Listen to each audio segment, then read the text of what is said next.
നമസ്കാരം. ഇന്ത്യ എന്ന മഹാരാജ്യത്തെ സംബന്ധിച്ച ക്രിക്കറ്റ് എന്നത് ഒരു മതമാണ്. കപിൽ ദേവ് വഴിവെട്ടി തുടങ്ങി സച്ചിനും ധോണിയും കോഹ്ലിയും രോഹിത്തും വരെ എത്തി നിൽക്കുന്നു ഇന്ത്യയുടെ ക്രിക്കറ്റ് യാത്ര. ഇംഗ്ലീഷുകാരുടെ കളി ഇന്ത്യക്കാരുടെ വികാരമായി മാറിയപ്പോൾ പല വെല്ലുവിളികളും പരിഹാസങ്ങളും പ്രതിസന്ധികളും ഒരുപാട് കണ്ടു. ദരിദ്രരുടെ വിദൂര സ്വപ്നം അതായിരുന്നു ആദ്യകാലത്ത് ഇന്ത്യയുടെ ക്രിക്കറ്റ് മോഹത്തെക്കുറിച്ച് വിമർശകർക്ക് പറയാനുണ്ടായിരുന്നത്. അതിനെയെല്ലാം മറികടന്ന ഇന്ന് ക്രിക്കറ്റ് ലോകത്തെ രാജാക്കന്മാരാകാൻ ഇന്ത്യക്ക് കഴിഞ്ഞെങ്കിൽ അതിന് പിന്നിൽ കഷ്ടപ്പാടുകളുടെ വലിയ കഥ തന്നെ പറയാനുണ്ട്. ഇന്ത്യയുടെ ക്രിക്കറ്റ് സ്വപ്നങ്ങളാണ് ന്യൂസ് ഇൻ ഡെപ്തിൽ.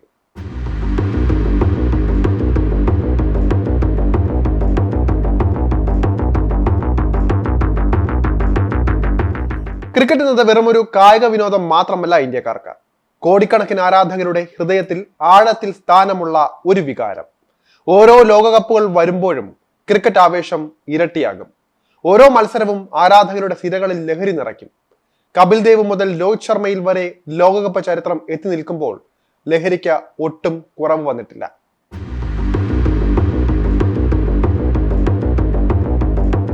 പതിനേഴാം നൂറ്റാണ്ടിന്റെ തുടക്കത്തിലാണ് ഇന്ത്യയിലേക്ക് ക്രിക്കറ്റ് സ്വപ്നങ്ങൾ ചേക്കേറിയത്.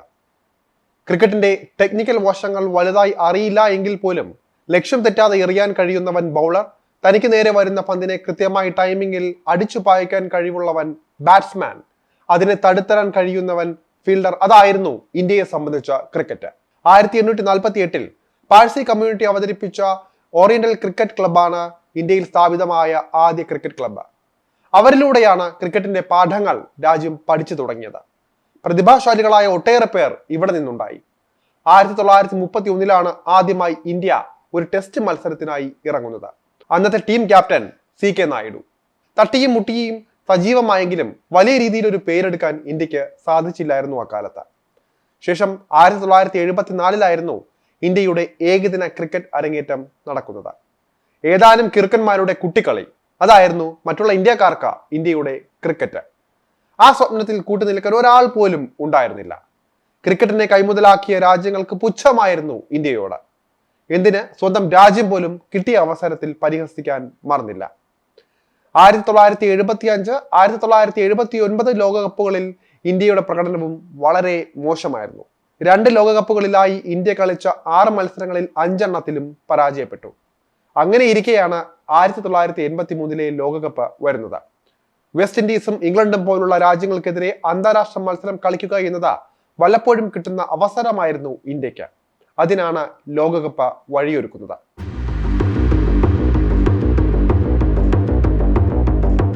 ഒരുപാട് സ്വപ്നങ്ങളുമായി 83 ലോകകപ്പിന് വണ്ടി കയറിയ ഇന്ത്യക്ക് അർഹിച്ച ഒരു യാത്ര അയപ്പ് പോലും രാജ്യം നൽകിയില്ല. കിട്ടിയ അവസരത്തിൽ നന്നായി പരിഹസിക്കുകയും ചെയ്തു.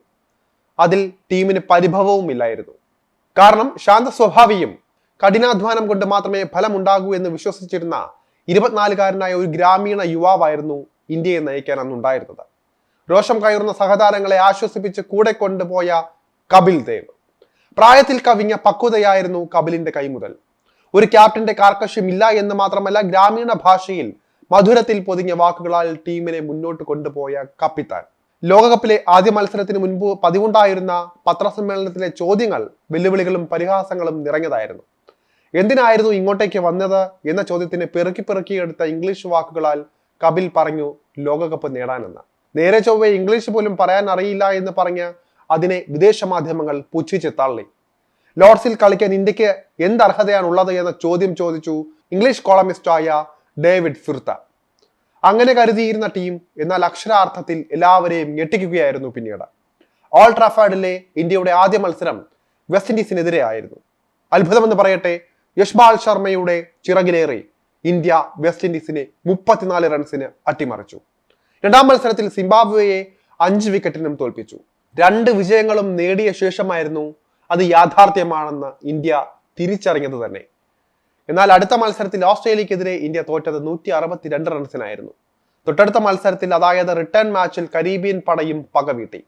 ഇന്ത്യക്ക് 66 റൺസിന്റെ തോൽവി. എന്നാൽ വീണ്ടും ടൂർണമെന്റിൽ അത്ഭുതകരമായി ഇന്ത്യ തിരിച്ചു കയറി. സിംബാബ്വേയെയും ഓസ്ട്രേലിയയെയും തോൽപ്പിച്ച അവസാന അംഗത്തിന് ഇന്ത്യ കച്ചമുറുക്കി. ഇന്ത്യ ഫൈനലിൽ കയറിയത് ഭാഗ്യം കൊണ്ട് മാത്രമാണെന്ന് ഇംഗ്ലീഷ് പത്രങ്ങൾ എഴുതി. ശക്തരായ വെസ്റ്റ് ഇൻഡീസിനോട് ഇന്ത്യ ദയനീയമായി പരാജയപ്പെടുമെന്ന് പരിഹാസങ്ങൾ ഉണ്ടായി. കലാശപ്പോരിൽ ടോസ് നേടിയ ക്ലൈവ് ലോയിഡ് ഇന്ത്യയെ ബാറ്റിംഗിലേക്ക് വിട്ടു. ആകെ പ്രതീക്ഷയുണ്ടായിരുന്ന ഗവാസ്കർ വേഗം മടങ്ങുകയായിരുന്നു.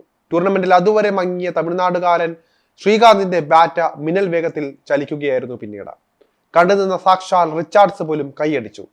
38 റൺസുമായി ശ്രീകാന്ത് മടങ്ങി. മധ്യനിര തകർന്നത് പെട്ടെന്നായിരുന്നു. പക്ഷേ വാലെടുത്ത നിർഭയരായി ബാറ്റ് വീശിയ മദൻലാലും ബൽവീന്ദറും കിർമാനിയും 50 റൺസ് കൂട്ടിച്ചേർത്തു. 183 റൺസിൽ ഇന്ത്യ ഒതുങ്ങി. ഒരൽപ്പം പേടിയോടെയും ആവേശത്തോടെയും ഇന്ത്യ പന്തെറിയാനെത്തി. തളർന്നിരുന്നവരെ കപിൽ ഉണർത്തി. ലോകകപ്പില്ലാതെ നാട്ടിലേക്ക് മടങ്ങിയാൽ ഉണ്ടാകുന്ന അവസ്ഥയെക്കുറിച്ച് ഓർമ്മിപ്പിച്ചു. ലോകോത്തര ഓപ്പണർമാരായ ഗോർഡൻ ഗ്രിനിഡ്ജും ഡെസ്മൻ ഹെയ്ൻസും ബാറ്റ് ചെയ്ത് നിൽക്കുന്നുണ്ട്. ഇന്ത്യൻ ബോളർമാരെ അവർ കണക്കറ്റ് പ്രഹരിച്ചു. അവർ സ്കോർ ഉയർത്തി വന്നു. എന്നാൽ ഇതിനിടയിലും വിക്കറ്റുകൾ വീണു. ഇതിനിടയിലാണ് ഗ്രൗണ്ടിനെ ആവേശം കൊള്ളിച്ച വിവിയൻ റിച്ചാർഡ്സിന്റെ രംഗപ്രവേശം. പെട്ടെന്ന് പരിപാടി തീർത്ത് പോകാമെന്ന ലാഘവത്തോടെ റിച്ചാർഡ്സ് ബോളർമാരെ നന്നായി പ്രഹരിച്ചു. ഒടുവിൽ റിച്ചാർഡ്സ് എന്ന വൻമരവും വീണു. ആ വീഴ്ചയിൽ നിന്ന് വെസ്റ്റ് ഇൻഡീസ് പിന്നീട് എഴുന്നേറ്റില്ല. ഇന്ത്യ ആവേശത്തോടെ മത്സരത്തിൽ ഇടിച്ചു കയറി. അവസാന വിക്കറ്റും പിഴുതുകൊണ്ട് ഇന്ത്യ ചരിത്രം കുറിച്ചു. പരിഹാസങ്ങളും പഴികേൽക്കലുകളും നിലച്ച നിമിഷമായിരുന്നു ഇന്ത്യയെ സംബന്ധിച്ച അത്.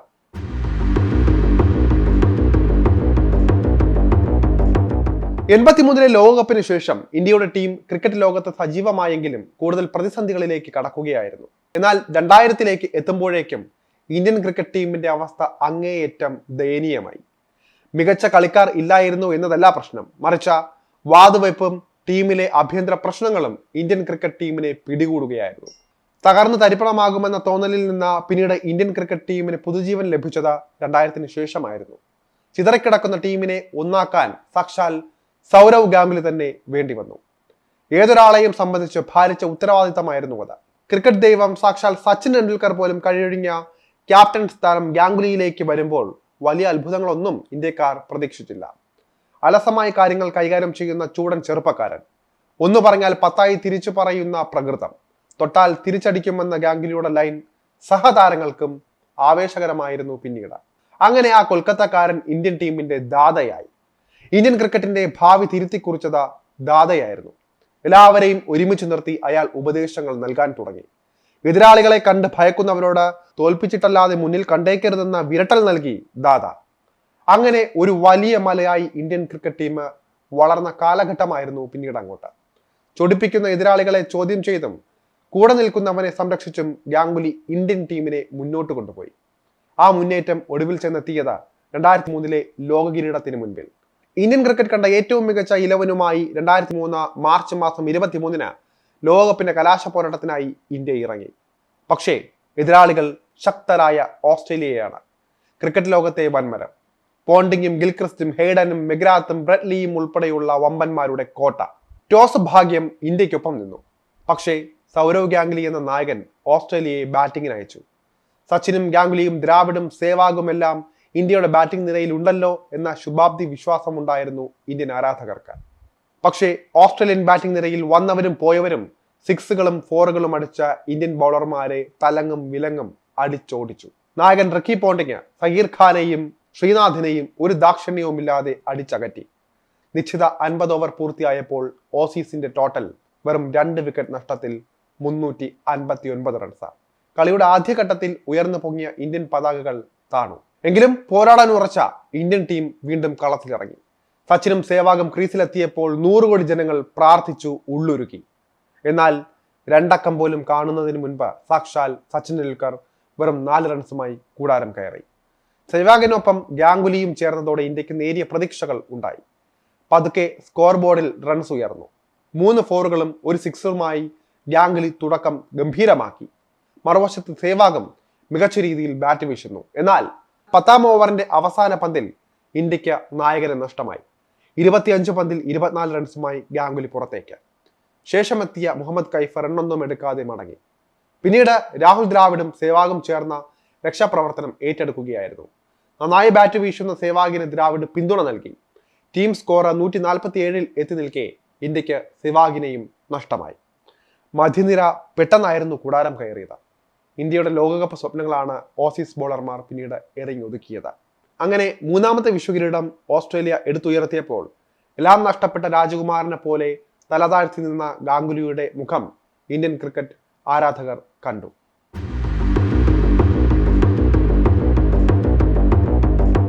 ലോകകിരീടം നഷ്ടമായെങ്കിലും ഇന്ത്യക്കാർ ക്രിക്കറ്റിന് ജീവന തുല്യം തന്നെ സ്നേഹിച്ചു. ടീം തകർന്നതുകൊണ്ടോ കിരീടം നേടാത്തത് കൊണ്ടോ പ്രിയപ്പെട്ട താരങ്ങളെ അവർ പഴിച്ചില്ല. സച്ചിനും ഗാംഗുലിക്കും ദ്രാവിഡിനും സേവാഗിനും യുവരാജിനും വേണ്ടി ആർപ്പ് വിളിച്ചു പിന്നീടും അവർ. എന്നാൽ ലോകകപ്പ് ഫൈനലിൽ ടോസ് നേടിയപ്പോൾ ഗാംഗുലിയുടെ തീരുമാനം തെറ്റിയതാണ് ഇന്ത്യയെ തോൽവിയിലേക്ക് നയിച്ചതെന്ന പ്രചരണങ്ങൾ ഇതിനിടയിലും പതിയെ ക്രിക്കറ്റ് ലോകത്ത് ഉയർന്നു. അധികം വൈകാതെ തന്നെ ടീമിന്റെ താക്കോൽ ദ്രാവിഡിന് ഗാംഗുലി കൈമാറുകയായിരുന്നു. മനസ്സില്ലാ മനസ്സോടെ ദ്രാവിഡ് നായകസ്ഥാനം സ്വീകരിച്ചപ്പോൾ കടമ്പകൾ ഏറെയുണ്ടായിരുന്നു മുന്നിൽ. ടീമിനുള്ളിലെ ചെറിയ പിണക്കങ്ങൾ പരിഹരിക്കുക, കൈയകലത്ത് വെച്ച് നഷ്ടപ്പെട്ട ലോകകിരീടം എങ്ങനെയും തിരിച്ചു പിടിക്കുക, ഇങ്ങനെ നീളുന്നു ദൗത്യങ്ങൾ. ഗാംഗുലി അല്ലായിരുന്നു ദ്രാവിഡ്. പൊതുവെ ശാന്തനായ ദ്രാവിഡിന് കീഴിൽ എല്ലാവരും ഒത്തൊരുമിച്ച് പോകുമോ എന്ന ആശങ്ക ടീം മാനേജ്മെന്റിന് ഉണ്ടായിരുന്നു. ദൗർഭാഗ്യമെന്ന് പറയട്ടെ, ശരാശരി പ്രകടനമായിരുന്നു ഇന്ത്യൻ ടീമിൽ നിന്ന് പിന്നീട് കാണാൻ സാധിച്ചത്. പേരെടുത്ത് പറയാൻ പറ്റിയ ഒരു മാച്ച് വിന്നിംഗ് മത്സരങ്ങളും പിന്നീട് കണ്ടില്ല. എങ്കിലും ലോകകപ്പിനായി ഇന്ത്യ തയ്യാറെടുത്തു. ലോകകപ്പ് ഉയർത്തി തനിക്കേറ്റ പരിഹാസങ്ങൾക്ക് മറുപടി പറയാനാകുമെന്ന് ദ്രാവിഡ് കണക്ക് കൂട്ടി. ക്യാപ്റ്റനായ ശേഷമുള്ള ദ്രാവിഡിന്റെ ആദ്യ ലോകകപ്പായിരുന്നു 2007 നടന്നത്. എന്നാൽ വീണ്ടും ദൗർഭാഗ്യം വേട്ടയാടി. ഗ്രൂപ്പ് ബിയിൽ മത്സരിച്ച ഇന്ത്യ ബംഗ്ലാദേശിനോടും ശ്രീലങ്കയോടും പരാജയപ്പെട്ട ഗ്രൂപ്പ് ഘട്ടം പോലും കാണാതെ പുറത്തായി. അന്ന് ശ്രീലങ്കയ്ക്കെതിരായ അവസാന ഗ്രൂപ്പ് മത്സരത്തിൽ ഇന്ത്യ തോൽവിയിലേക്ക് നീങ്ങുമ്പോൾ നിരാശയായിരുന്നില്ല, മറിച്ച അപമാന ഭാരമായിരുന്നു ഡ്രസ്സിംഗ് റൂമിലിരുന്ന് കളി കണ്ടിരുന്ന ദ്രാവിഡിന്റെ മുഖത്ത് ഉണ്ടായിരുന്നത്. തനിക്ക് പറ്റിയ പണിയല്ല ക്യാപ്റ്റൻ സ്ഥാനമെന്ന് ഒരുപക്ഷെ ദ്രാവിഡ് ആ നിമിഷം ചിന്തിച്ചു കാണും. കൂക്കിവിളിയോടെയും പ്ലാസ്റ്റിക് കുപ്പികൾ വലിച്ചെറിഞ്ഞുമൊക്കെയാണ് ഇന്ത്യയിൽ തിരിച്ചെത്തിയ ദ്രാവിഡിനെയും ടീമിനെയും ആരാധകർ വരവേറ്റത്. വയസ്സൻ ദ്രാവിഡ് പടിയിറങ്ങേണ്ട സമയം അതിക്രമിച്ചു എന്ന് പോലും ക്രിക്കറ്റ് നിരീക്ഷകർ പത്രങ്ങളിൽ എഴുതി. ക്രിക്കറ്റിനെ വൈകാരികമായി കണ്ട ഇന്ത്യക്കാർ ദ്രാവിഡിന്റെ ചിത്രങ്ങൾ കത്തിച്ച് കാറ്റിൽ പറത്തി.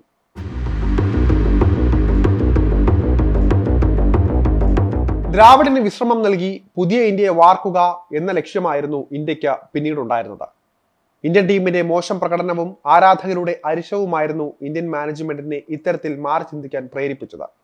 അതേ വർഷം തന്നെ പ്രഥമ T20 ലോകകപ്പ് ICC നടത്തുകയാണ്.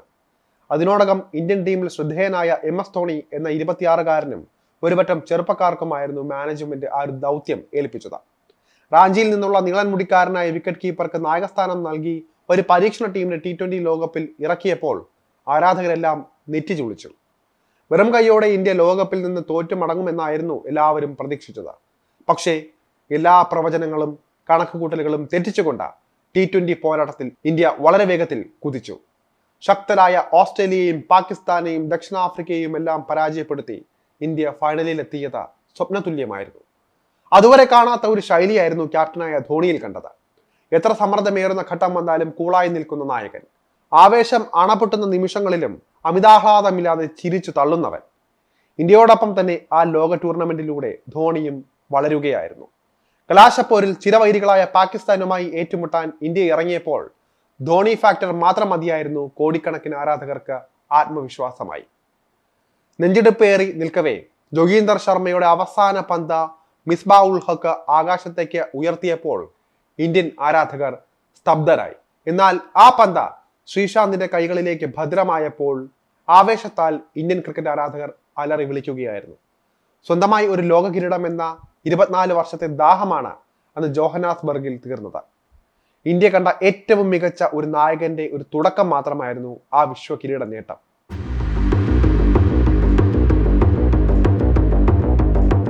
യുവതാരങ്ങളുടെ കാര്യത്തിൽ ഇന്ത്യൻ ടീം 2020 ലോക കിരീടം കൂടി നേടിയതോടെ വൈറ്റ് ബോൾ ക്രിക്കറ്റിലെ സ്ഥിരനായകനായ ദ്രാവിഡ് അപ്രസക്തനായി. ധോണി അടക്കമുള്ള ന്യൂ ജനറേഷൻ ടീം മാത്രമേ മത്സരങ്ങളിൽ ബ്ലോക്ക് ബസ്റ്റർ വിജയം സമ്മാനിക്കൂ എന്ന വാദങ്ങൾ അന്തരീക്ഷത്തിൽ പടർന്നു. ഓസ്ട്രേലിയൻ പരമ്പരയിലും പരാജിതനായതോടെ ദ്രാവിഡിന്റെ ഏകദിന ടീമിലെ സ്ഥാനവും നഷ്ടപ്പെട്ടു.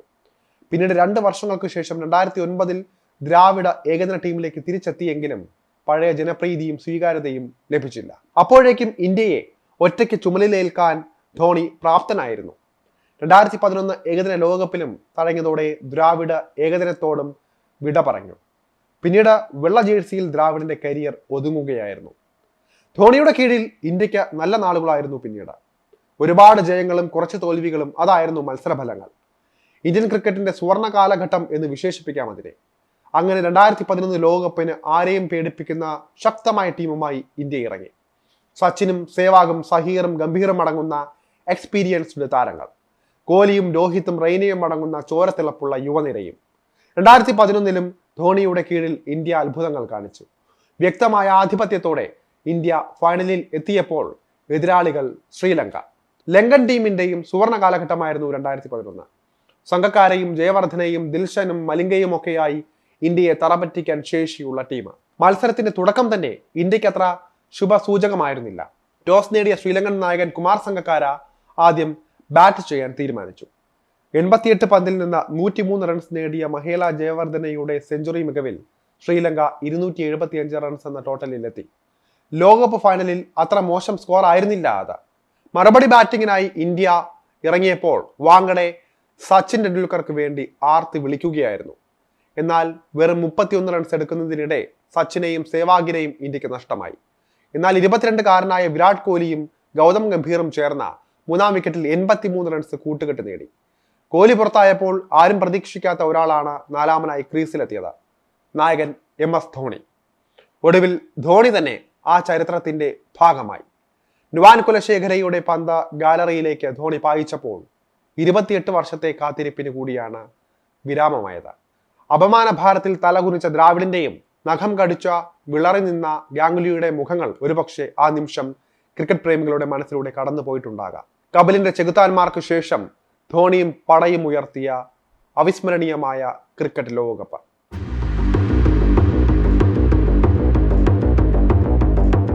ധോണി അങ്ങനെ ഇന്ത്യൻ ക്രിക്കറ്റ് കണ്ട ദൈവതുല്യനായ ക്യാപ്റ്റനായി. 2013 ചാമ്പ്യൻസ് ട്രോഫി നേടി വീണ്ടും ICC കിരീടത്തിൽ ഇന്ത്യ മുത്തമിട്ടു. ഇതിനിടയിലും ടെസ്റ്റിലും ഏകദിനത്തിലും T20യിലും ഇന്ത്യ ഒന്നാമതെത്തിക്കാൻ ധോണിക്ക് സാധിച്ചു. ഓസ്ട്രേലിയയും ഇംഗ്ലണ്ടും ഒക്കെ ഇരുന്നിരുന്ന ക്രിക്കറ്റ് ലോകത്തിന്റെ സിംഹാസനത്തിൽ ഇന്ത്യ കയറിയിരുന്നത് ധോണിയുടെ മികവിലായിരുന്നു. എന്നാൽ 2013 ചാമ്പ്യൻസ് ട്രോഫി നേട്ടത്തോടെ ഇന്ത്യയെ തേടി ആ ശാപം വീണ്ടും വന്നെത്തി. ICC കിരീടം കയ്യകലത്ത് വെച്ചാണ് പലപ്പോഴും ഇന്ത്യക്ക് നഷ്ടമായത്. പഴയൊരവസ്ഥയിൽ എത്തിയില്ല എങ്കിലും ചെറിയ തോൽവികൾ പോലും ഇന്ത്യ സഹിക്കാതെയായി. ധോണിയെ പഴിച്ച മാധ്യമങ്ങൾ എത്തിയതോടെ 2019 ഇന്ത്യയുടെ ലോകകപ്പ് ക്യാപ്റ്റനായത് റൺ മെഷീൻ വിരാട് കോഹ്ലി ആയിരുന്നു. 2015 പോലെ തന്നെ 2019 ലോകകപ്പ് സെമിയിൽ നിന്ന് ഇന്ത്യ പുറത്തായി. ആരാധകർ അതിനോടകം തന്നെ ആശങ്ക അറിയിച്ചു തുടങ്ങിയിരുന്നു. പ്രായം തളർത്തിയെന്ന് പറഞ്ഞു തുടങ്ങിയ മാധ്യമങ്ങളെ ബഹുമാനിച്ച ധോണി ഏകദിനത്തിൽ നിന്നും വിരമിച്ചത് ഇതിനിടെയായിരുന്നു. സമ്മർദ്ദമേറ്റെടുത്ത കോഹ്ലിക്ക് തന്റെ കരിയറിലെ മോശം നാളുകളായിരുന്നു പിന്നീട് കാണേണ്ടി വന്നത്. കോഹ്ലിയുടെ നായകസ്ഥാനത്തെക്കുറിച്ചും പരാതികൾ ഏറിയതോടെ കോഹ്ലിയും നായകസ്ഥാനം കൈയൊഴിഞ്ഞു. കോഹ്ലി കഴിഞ്ഞാൽ ഇന്ത്യക്ക് വിശ്വാസമുണ്ടായിരുന്നത് രോഹിത്തിലായിരുന്നു. 2022 T20 ലോകകപ്പായിരുന്നു രോഹിത്തിന്റെ മുന്നിലെ ഏറ്റവും വലിയ ദൗത്യം. എന്നാൽ ICC ടൂർണമെന്റുകളിലെ ഇന്ത്യയുടെ സെമി ശാപം ആവർത്തിക്കുകയായിരുന്നു. 10 വിക്കറ്റിന് ഇംഗ്ലണ്ടിന് മുന്നിൽ ഇന്ത്യ തലകുനിച്ചപ്പോൾ നിസ്സഹായ അവസ്ഥയിലായിരുന്നു രോഹിത്. കപ്പ് നേടിയില്ല എങ്കിൽ വലിച്ചു കീറുന്ന ആരാധകർ രോഹിത്തിനെയും വെറുതെ വിട്ടില്ല. എന്നാൽ രോഹിത് ഇതൊന്നും കാര്യമായി എടുത്തിരുന്നില്ല. അലസൻ എന്ന് തോന്നിക്കുന്ന ശരീരഭാഷയുള്ള രോഹിത് ചോദ്യങ്ങളെയും വിമർശനങ്ങളെയും ചിരിച്ചുകൊണ്ട് നേരിട്ടു. അങ്ങനെയിരിക്കെയാണ് 2023 ലോകകപ്പ് വരുന്നത്. രോഹിത്തിന്റെ ശക്തി പരീക്ഷിക്കാനുള്ള അടുത്ത അവസരം ഇന്ത്യ ശക്തമായി തന്നെ വരവറിയിച്ചു. എന്നാൽ കലാശപ്പോരിൽ ഓസ്ട്രേലിയയോട് കാലിടറി. ലോകകപ്പ് നഷ്ടമായതിനേക്കാൾ വേദനിച്ചത് അന്ന് കരങ്ങി കലങ്ങിയ കണ്ണുകളോടെയുള്ള രോഹിത്തിന്റെ മുഖമോർത്താണ്. കൃത്യം 7 മാസങ്ങൾക്കിപ്പുറം മറ്റൊരു ലോകകപ്പ് വേദി കൂടി രോഹിത്തിന് മുന്നിൽ തുറന്നു. ഇത് അവസാന അവസരമാണ്. ജയിച്ചാൽ ഇന്ത്യയുടെ വർഷങ്ങളായുള്ള കാത്തിരിപ്പിന് നിമിത്തമായവൻ എന്ന പേര് ലഭിക്കും. തോറ്റാൽ അലസൻ ഇക്കുറിയും തോൽപ്പിച്ചു എന്ന പരിഹാസം. 2023 ഏകദിന ലോകകപ്പിലേതുപോലെ തന്നെ സ്മൂത്തായി തന്നെ ഇന്ത്യ ഈ 2024 T20 ലോകകപ്പും തുടങ്ങി. തോൽവിയറിയാതെ ഇന്ത്യ ഫൈനലിൽ എത്തിയപ്പോൾ നിർഭാഗ്യങ്ങളെക്കുറിച്ച് ഓർത്ത് ആരാധകർ ശ്വാസമടക്കി നിന്നു. ശക്തരായ ദക്ഷിണാഫ്രിക്കയെ മറികടന്ന ലോകകപ്പ് ഉയർത്തുക നിസ്സാരമല്ല ഇന്ത്യയെ സംബന്ധിച്ച്. അത് ശരിവയ്ക്കും തരത്തിലായിരുന്നു ഫൈനൽ മത്സരത്തിലെ ഇന്ത്യയുടെ തുടക്കവും. ഒരറ്റത്ത വിക്കറ്റുകൾ വീണുകൊണ്ടിരുന്നപ്പോഴും കോഹ്ലിയുടെ രക്ഷാപ്രവർത്തനത്തിൽ ഇന്ത്യ 176 റൺസ് എന്ന മാന്യമായ ടോട്ടലിൽ എത്തിപ്പെട്ടു. മറുപടി ബാറ്റിംഗിന് ഇറങ്ങിയ ദക്ഷിണാഫ്രിക്കയ്ക്കും ഇന്ത്യയെ പോലെ തന്നെ തിരിച്ചടി നേരിട്ടു. വിക്കറ്റുകൾ ഇടയ്ക്ക് വീണെങ്കിൽ പോലും വിജയലക്ഷ്യത്തിലേക്ക് പതിയെ പതിയെ പടിപ്പടിയായി അവർ മുന്നേറുകയായിരുന്നു. ക്ലാസൻ എന്ന വൻമരവും ഡീകോക്ക് എന്ന ഒറ്റയാനും ചേർന്ന ഇന്ത്യയെ ഒരു ഘട്ടത്തിൽ വരിങ്ങി മുറുക്കി. എന്നാൽ അവിടെയാണ് രോഹിത്തിനുള്ളിലെ ക്യാപ്റ്റൻ ഉണർന്നത്. ഓവറുകൾ റൊട്ടേറ്റ് ചെയ്യുന്നതിൽ കാലനായ രോഹിത്തിന് പിഴച്ചില്ല. ദക്ഷിണാഫ്രിക്കൻ വൻമരങ്ങളെല്ലാം കൃത്യമായ ഇടവേളകളിൽ കൂടാരം കയറി. ഫൈനൽ മത്സരത്തിലെ അവസാന പന്തും ഹർദിക് എറിഞ്ഞു തീർത്തപ്പോൾ 7 മാസം മുൻപ് കരങ്ങി കലങ്ങിയ കണ്ണുകളും ഇടറിയ വാക്കുകളുമായി നാം കണ്ടിരുന്ന രോഹിത്തിനെ വീണ്ടും കാണപ്പെട്ടു. പക്ഷേ 17 വർഷത്തെ ഇന്ത്യൻ കാത്തിരിപ്പിന് വിരാമമിട്ട നായകന്റെ സംതൃപ്തിയായിരുന്നു അതിലുണ്ടായിരുന്നത്. അങ്ങനെ കപിലിന്റെ ചെകുത്താന്മാർ മുതൽ രോഹിത്തിന്റെ പോരാളികൾ വരെ ഇന്ത്യയുടെ ക്രിക്കറ്റ് എന്ന വികാരത്തിന്റെ ഭാഗമായി. വരുംകാല തലമുറയ്ക്കും അഭിമാനത്തോടെ പറയാം, ഇന്ത്യ ക്രിക്കറ്റിലെ രാജാക്കന്മാർ തന്നെയാണെന്ന്.